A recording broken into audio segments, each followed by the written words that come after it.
Good afternoon, I'm Lee Anderson. A plan to add 1,600 apartments and condos in the heart of Bend is approved by the Planning Commission. Blake Mayfield takes a look at the development, which has some opposition. Of those 1,600 housing units, 250 are reserved for affordable housing. But still, some locals feel the development is less than desirable. And so this area was identified as absorbing some housing as well as a substantial number of jobs.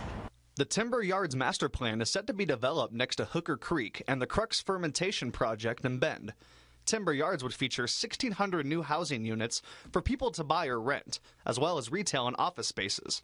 70,000 square feet of retail space, 120,000 square feet of office space, and then approximately 3.5 acres of open space.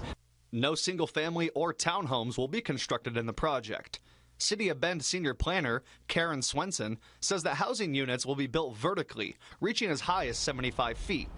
With code restrictions keeping buildings in the area to a maximum height of 65 feet, development company for Timber Yards, Kennedy Wilson, had to get permission from the Planning Commission to build another 10 feet high.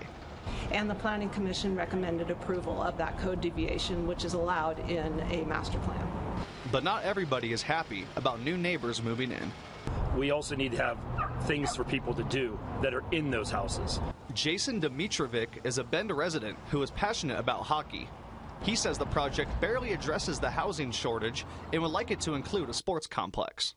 We definitely need an arena here that can house a minor league hockey team, an affiliate to an NHL team, which we can and would be able to bring here because this town is desired by those NHL teams, specifically the Seattle Kraken.